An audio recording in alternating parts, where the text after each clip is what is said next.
Hello. Today ISKPS will continue with the third part of the nationalist movement. ठीक है, तो हम लोग ने देखा पार्टीशन ऑफ बंगाल और स्वदेशी मूवमेंट और उसके बाद जो हुआ, और इसमें काफ़ी बड़ा रोल प्ले किया हमारे कुछ रेवोल्यूशनरीज ने। इनके बगैर ब्रिटिशर्स को एक तरह से झटका या एक प्रेशर जो था वो नहीं पड़ता। हालांकि इनकी जाने गई, जो कि दुखद है, बट उसी की वजह से आप कह सकते हो एक थोड़ा सा प्रेशर पड़ा। ठीक है, अब इसमें हमारे पास कुछ ऐसे रेवोल्यूशनरीज हैं जो कि इंडियंस थे, कुछ रेवोल्यूशनरीज वो बाहरी थे, मतलब वो भी ब्रिटिशर्स या फॉरेनर्स थे, और उनको ऐसा लगा कि इंडियंस के साथ बहुत ज़्यादा एक्सप्लॉयटेशन ऑपरेशन हो रहा है, या कम्युनल लाइंस पे डिवाइड करने की कोशिश हो रही है, या इस तरह से इंडिया को तोड़ने की कोशिश हो रही है। और उसके लिए उन्होंने आवाज़ें उठाई अपने ही सिस्टम में जहाँ वो रह रहे थे, या कुछ मूवमेंट्स चला के। ठीक है, तो उनमें से कुछ नाम हमारे पास यहाँ पे हैं, उनको हम लोग देख लेते हैं।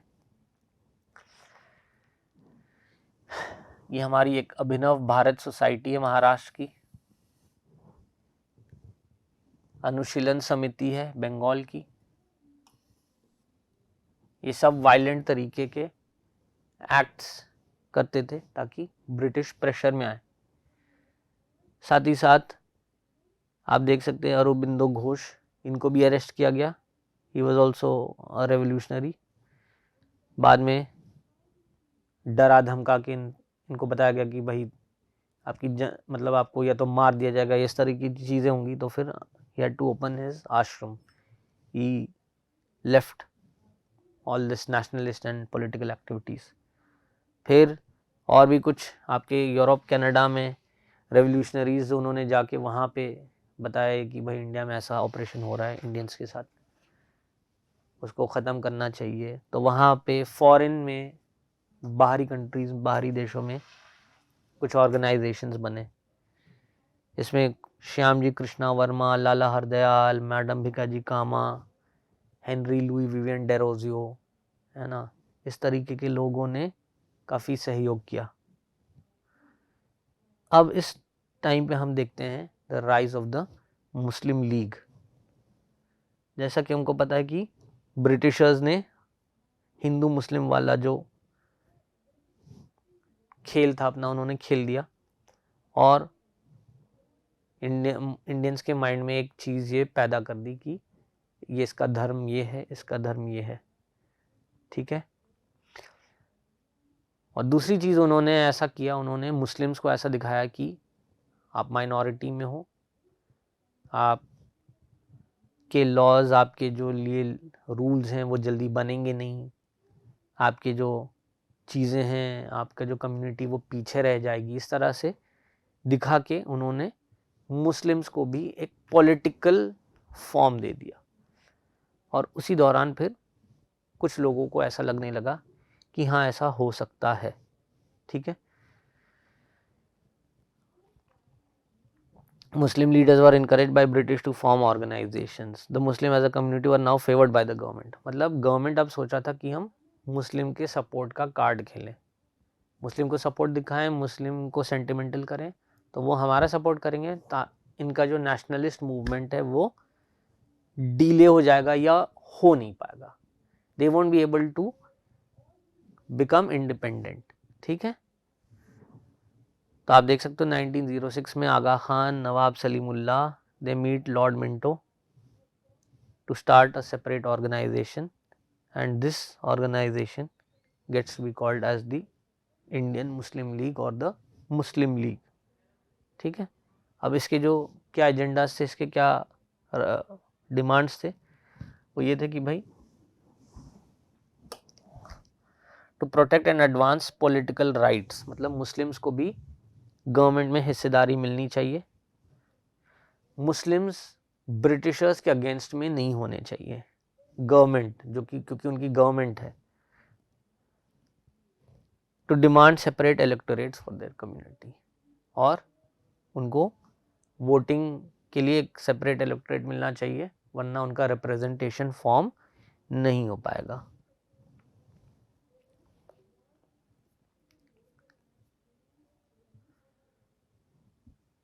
अब इसी दौरान हम देखते हैं 1906 में मुस्लिम लीग बनी, उसके कुछ साल बाद वर्ल्ड वॉर 1 हो जाता है। और वर्ल्ड वॉर 1 में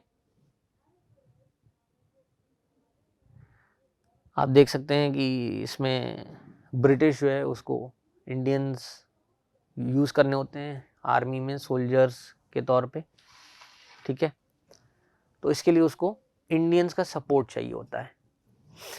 अब इस दौरान बाल गंगाधर तिलक होते हैं, एनी बेसेंट होते हैं, ये लोग होम रूल मूवमेंट चलाते हैं। एनी बेसेंट एक फॉरेनर है, ये लोग एक होम रूल मतलब एक अपना राज, स्वराज, ठीक है।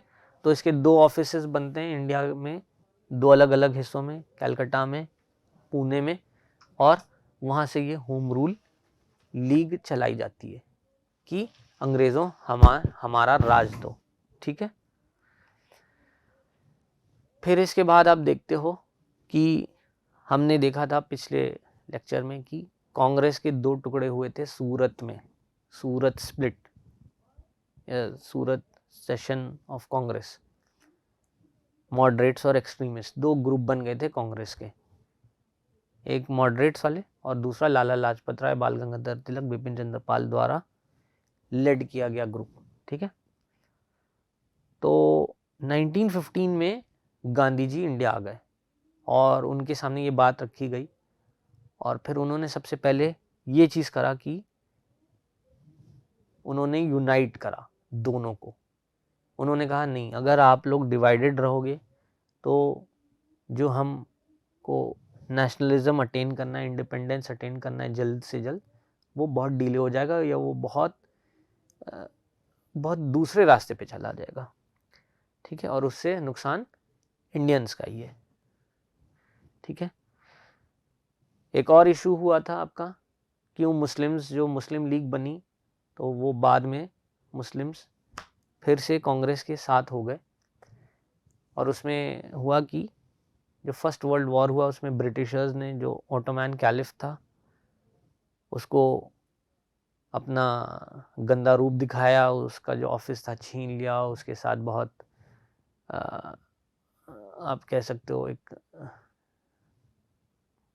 बैड बिहेवियर या इनडिसेंट तरीके से उसके टेरिटरी को हड़प लेना, ये सारी चीज़ें जब इंडियन मुस्लिम्स ने देखा तो उन्होंने एक मूवमेंट लॉन्च किया जिसका नाम पड़ा खिलाफत मूवमेंट, ठीक है। तो इससे मतलब इंडियन मुस्लिम्स ये दिखाना चाह रहे थे, पहले कह रहे थे कि नहीं हम ब्रिटिश को लॉयल्टी दिखाएंगे, लेकिन जब ऑटोमैन कैलिफ को डिसरिस्पेक्ट किया गया तो उन्होंने ब्रिटिशर्स के खिलाफ, ब्रिटिशर्स के अगेंस्ट में वो हो गए इंडियन मुस्लिम्स, ठीक है।